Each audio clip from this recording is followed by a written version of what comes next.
Today we're going to be talking about the best way to manage training, games, weightlifting during the season, how to split things up. And we're actually going to be talking about a few motivational / educational movies. Welcome to episode 27 of Run It Straight.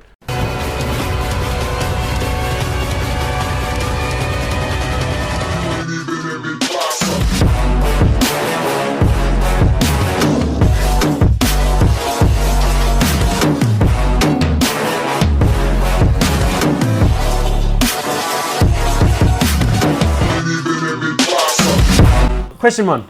It's an in-depth question. What's the best way to manage footy training, games, weightlifting during the season as far as training splits?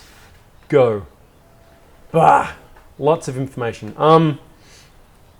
Whenever you want to do anything at all, doesn't matter whether it's footy or life related, you need to start with the end in mind. So what is the goal? And whatever whatever your top priorities are should then determine what everything else after that point. So you've got to start with the end point and then you work your way back. So if you're saying during the season, it's like, okay, well, what is your objective during the season? Is the objective during the season to be awesome every single Sunday when you play so that you can try and make a rep team? Or have you done because there's a lot of people who want to make rep sides, but when you might watch them or get them to make an honest appraisal and they're not even close to making a rep side. So firstly, you need to be honest about that, and you need to look at, okay, if I'm realistically not going to be in the running to making a rep side this season, how far away? Am I 12 months away from being capable if I train my backside off for 12 months? Or am I 18 months or 24 months away? So if I've got someone who their priority is to make reps and they're generally in the running to do that, then you want to have them as fresh as possible when they play their game every week. If, however, it's someone who needs to gain 15 kilos of muscle and they've got to lose a whole lot of body fat and they're not fit enough, then my goal is to be fresh enough to play well on Sunday, but my goal isn't to be super fresh every Sunday to be at 100%. Being at 90% might be good enough because I've got to spend the time doing the work throughout the week after week, month after month, for 18 months or whatever, to get myself in shape to be like person A, which is where you just want to peak every Sunday. Is that making sense? Yeah. So far? So, and we've had tons of guys do this. One example would be Josh. Maybe Spiro can do some of his whiz-bang magic and put a couple of photos up him before and after. And it took him 2.5 years he added about 20 kilos onto his frame, and it was all muscle. His skin folds actually went down over that period of time to make himself someone capable of playing at a higher level. And so sometimes, you need to have an honest assessment and find, okay, I absolutely love footy. I want to get better. I want to try and play reps. I'm 15. At best case, I might be in a position where I'm able to do it when I'm 17 or 18. And then you work towards that. And that means during the season, you're going to be doing a lot more training. You are going to be under some fatigue when you play a game, but you're doing it with a different end in mind than someone else. And we've had some guys, both, I would say, Aaron and Cal, who are both two coaches now, who are playing it at very, very high levels. The boys in the program, they all know the level that those guys are at. But, we've had them training with that end in mind for 5 years to get to that point. And now they're at that point where they're crushing. They're doing really, really well.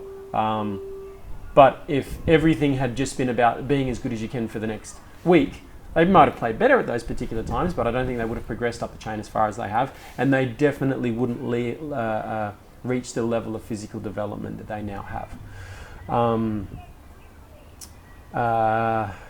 Anything else you want to add in before I jump into the next part of that? No, I think you've said that well. So become a little clearer with what you're trying to achieve. I know there's a lot of kids that get very disheartened when they don't make a Harrow Math squad or an SG ball squad, but you need to try to keep in mind the end goal. Yep. And not the short-term goal. And if you're going into the game at 90%, because you're working extra hard during the week to put on some size, that's going to help you in the long run, as opposed to, I need to play the best I can now to get chosen this year. Yeah, it's like cooking a cake. It takes time for the cake to be done. Sometimes, for us, it's 12 or 18 months. They might make a side. Sometimes it's 5 years. Yeah. But another issue there is, I think sometimes kids that are 14, 15, 16, 17, they can look at what the NRL players are doing with, they've got like their pre-season, they've got their off-season, their pre-season, their in-season, and the in-season's very long. I think it's now up to the buys and everything, it's up to like 30 weeks. Yep. And those guys have to be at their best every week. They're professionals. They don't perform, it ends up hurting them financially. So they're at the top level. They've got a long season. Their workload needs to be managed so their bodies are able to handle it. They're also not going to school, or they don't have an extra job or anything along those lines as well. So okay, so Aaron at the moment, we can mention he's been doing an NRL pre-season with the Dragons down in Wollongong. So he's doing everything, training with the NRL squad. But that means that he's full-time doing that, so he doesn't have all of those other things. So they can train a certain amount and they can rest. Okay, that's why those guys are at the top. That's their full-time job, so to speak. That's all they do. They haven't got school. They haven't got a trade. They aren't at uni. That's their thing. I mean, some of them are doing some stuff on the side, but they're able to focus purely on that. But even with them, once the season starts, the goal is every week you need to win football games. You need to be your best. And if you're 15 and you're realistically 2 years off making your rep side, your goal shouldn't be to be at 100% because you're going to have an off season. But I tell you what, there's a guy who's below you now, and during his season he's a little off his game, but not that far. Like we said, you're at 90%. But he's working his backside off, and you're only doing it for 6 months a year. He's doing it for 12 months a year. You give him enough time, might be 2 years, he'll go past you, and then you won't be able to bridge the gap and catch him again. Because once you get to that top level, there's very little improvement because the players, they don't have time. Because they've got their pre-season, off-season, and then they've got such a big playing block. So, that being said, assuming your goal is to improve your physique over the long term, because I don't think back here, I don't think you actually said anything about that, as opposed to just being ready for next Sunday. This could be an in-season program with a schedule or a training split that we've seen work with lots of guys and seen them improve. So, play a game on a Sunday. Monday, train legs, and then have, call it a sweat and stretch session, along mobility, stretching, foam rolling, trigger point stuff, massage balls, golf balls, that kind of stuff. Tuesday, train upper body during the morning, and then you probably have your club training of an evening. Wednesday, field session, which is a big session. You're doing speed work, you're doing change of direction, you're doing conditioning. Then you're going to be doing, in the morning, you might do your sweat and stretch. And the sweat and stretch is like just jog 2Ks, come back and then spend an hour to 90 minutes doing all your mobility work. Thursday in the morning, train legs, then you'll have your club training of an afternoon. And then on a Friday, we do our upper body workout again, and we do a really hard conditioning session. Saturday, which is the day before the game, go for a jog for a couple of Ks, have a really good stretch, work through soft tissue work, and then you've got your game on the Sunday.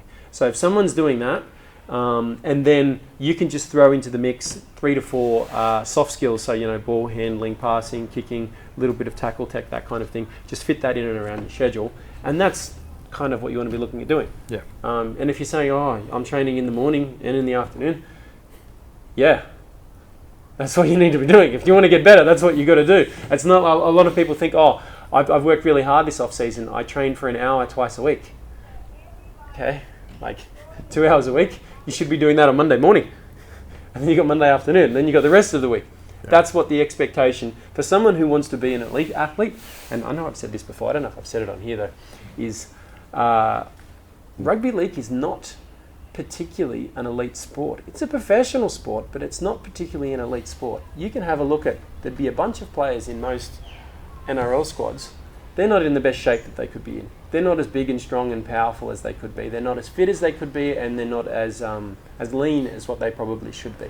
But they're still professionals. They're still very good rugby league players, and they're being paid to play the game. But that doesn't mean that they're elite. If you were to compare that to all the dudes that are lining up on the 100-meter final at the Olympics, every single one of those guys is shredded.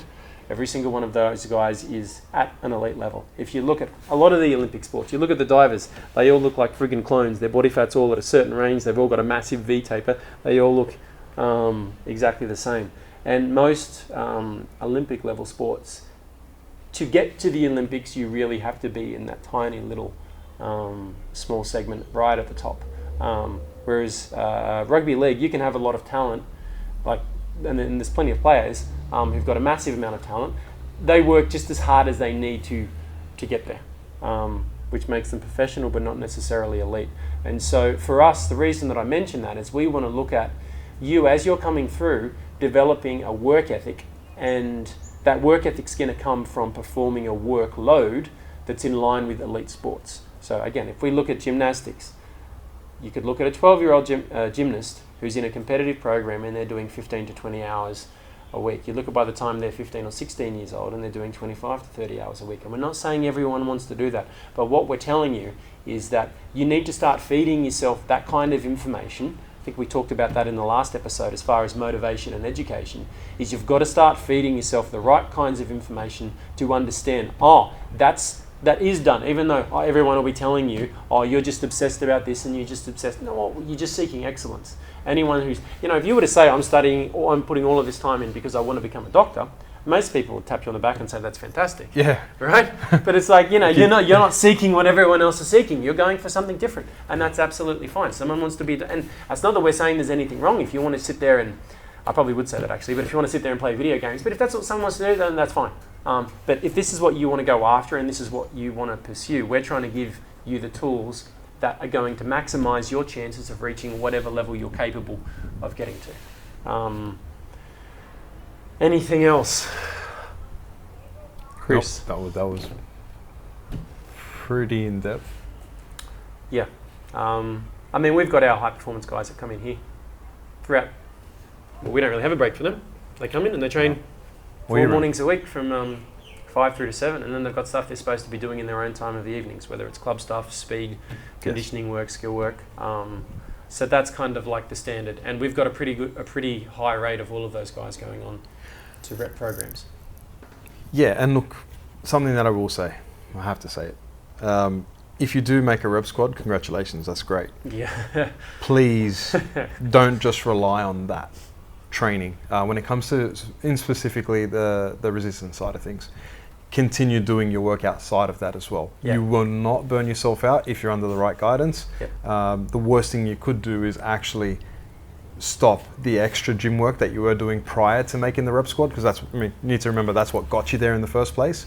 So when you get to that level, don't just take your foot off the pedal. We've had so many guys that have come in and their parents, they've made the program now. Thank you guys so much for your help. But whichever the rugby league club, Harold Matt, SG Ball that they're with, they'll take care of that now. And they go away and then they come back 6 months later and the guy not only have they not gotten stronger, they've gotten weaker and they've lost muscle mass and they've lost, their power output has gone down and their flexibility and mobility has gotten worse. So while there's a whole lot of aspects with getting in a rep program that does improve, the skill stuff and their conditioning stuff seem to be the areas that they really do hit things well. And the fact that you're around a better quality of footballer so you can do more. When it comes to the physical prep, unfortunately, it's not brilliant. And so, like you said. Well, you don't expect it to be brilliant at the same time as well with the resources they do have, and they're working with the whole team. Yeah, it's it's not like you're blaming. But I guess the parents just need to understand that. Yeah, that's right. Next question. Last episode, you guys mentioned movies to watch to get you motivated. Can you give some recommendations? I already showed you my list. Do you have anything that's outside of my list? Like we talked about, you got to constantly be putting this stuff into your brain. The question before, we talked about having a stretch and sweat session. That's a fantastic opportunity to sit there and watch some of these movies. Yeah. That's when you should be doing this stuff. Work your way through the Rocky films. There's 6 of them. There's Rocky 1 to 5 and then Rocky 6, which is actually just called Balboa. Or is it Rocky Balboa? Rocky Balboa. Rocky Balboa. So that's number 6. And then there's 2 Creed films and there's a 3rd Creed film coming out. I actually just recommended for a 10-year-old to watch the Rocky Balboa movies, and he did, and he loved them. He loved them? He loved them. Yeah, okay, look, they're motivated. They're a little bit slower, but the lessons that are there are the lessons. And this is the thing is, a lot of times people will watch a movie and they'll like it, but they can't really articulate and put into words. They just know that they liked it. And then when you start to break down some of these things and you see some of the virtues and the qualities that, say, Rocky has in these films and develops and some of the challenges that he comes up against, that's what really reaches through and touches people. And you need to feed yourself this. You need to feed yourself this because the rest of the world, again, you go to school, most of the stuff is going to be negative. On TV, you read any of the news, everything is either sex or it's negative, because that's what gets people to click, right? So you've got to find avenues and resources to start feeding yourself something else. Rocky films are great. The Creed, which is kind of like sequels. What do they say these days? There's every film has its own expanded universe, doesn't it? That's what that is. Miracle, which is a really good movie about the 1980 American ice hockey team, which they were coming up against this Russian side at the Winter Olympics, and the Americans only had amateurs playing, they didn't have professionals, and so it was a bunch of young kids, 19, 20, 21. Absolutely amazing story, really, really good film. The stuff the coach does with them is amazing. Would definitely recommend watching that. Rudy, R-U-D-Y, true story of a guy going to Notre Dame University. I don't want to give away too much from this movie, but honestly, like every person that I've watched it with, I think every person so far except one person who's an idiot who didn't finish the film, but he's a bit weird, so we'll leave that guy out of it. Every single one has been in tears at the end of this film, and I'm talking like big grown masculine men. It's absolutely amazing. There's so many lessons that you're going to learn from it, and it was a true story, which makes it even better. Remember the Titans? Yeah, that's a classic. Is that the one with Denzel Washington? Yeah. So I was going to say that one with Denzel Washington. Yeah. Remember the Titans? Every given Sunday. Any given Sunday. Any given Sunday. That one. I haven't got. Is that one as motivational, or is it just a bit It's just. It's pretty full on. Al Pacino. It is. Yeah. The Al Pacino speech is like. As far as motivational speeches, like that's something that gets used on playlists and whatnot all the time. Warrior, which is an MMA film. Joel Edgerton was in it, Aussie guy with Tom Hardy. Really enjoyed that. That's really, really good film. The first Mighty Ducks movie, for anyone who hasn't seen that, you seen that, Spiz? You haven't seen Mighty Ducks. Have you seen Mighty Ducks? Of course I've seen Mighty Ducks. How have you not seen Mighty Ducks? Alright, that's your homework, Spiz. You got to watch Mighty Ducks. Greater, which if you have a look, you'll find it. It follows, there was a US... This one's actually amazing. We watched it, I watched it myself with my wife, and then we watched it with the kids. Brandon Bellsworth, who was a kid who wanted to make the NFL. He was tall, but not quite tall enough to be one of the linesmen. I think he was 6'2" or something, and a lot of them were like 6'5", and he wasn't quite heavy enough. Anyway, so he goes out and he gets heavy enough, but it wasn't the good kind of weight. He gets really, really, really, really fat. True story. And then ends up getting into a college team. And the reason it's a really good story is he's a perfect example of he was getting up and just absolutely spending every minute that he could working out. And he got himself into such good shape that he ended up becoming like a first-round draft pick for the NFL. But you wouldn't pick it halfway through the movie. You wouldn't see where it's going to go. So that's a fantastic movie. Greater. Bleed for This. Did I mention this? I think I might have mentioned this last week. Boxing movie, true story. Guy breaks his neck. Yes. And then his challenges in trying to come back. Cinderella Man. This was when Russell Crowe actually made good movies. That's a boxing one set in the Great Depression in America. In the late 20s, early 30s. I'm trying to think the span of the movie. Sometime through there, late 20s, early 30s. Whiplash. And then I got TV shows, Friday Night Lights. Did you end up finishing that? No. How many seasons are they? 4. I think I watched 2 or 3. Yeah. Yep. So Friday Night Lights follows that's probably one of my favourite top 5 TV series of all time. Follows a high school football team in a town in Texas in the US. Really, really good. Anything else I haven't put in there? No. There was one that was promising TV show. It's called All American, but started off about football and then turned into they just turned it into a soap opera. So not that one. No, not that one. You can give that one a miss. But yeah, and that's our episode for today. All right, guys, questions, please send them in. Give us as much detail as possible. Like literally, if you've got any kind of physical prep questions, tell us your position, your age, your weight. Even your height can be helpful. Yep. Give us as much detail as possible. We won't share your name. We won't say any of those bits and pieces, but just give us as much detail as possible, and we will see you in the next one. All right. You get some movies to watch there, Spiz?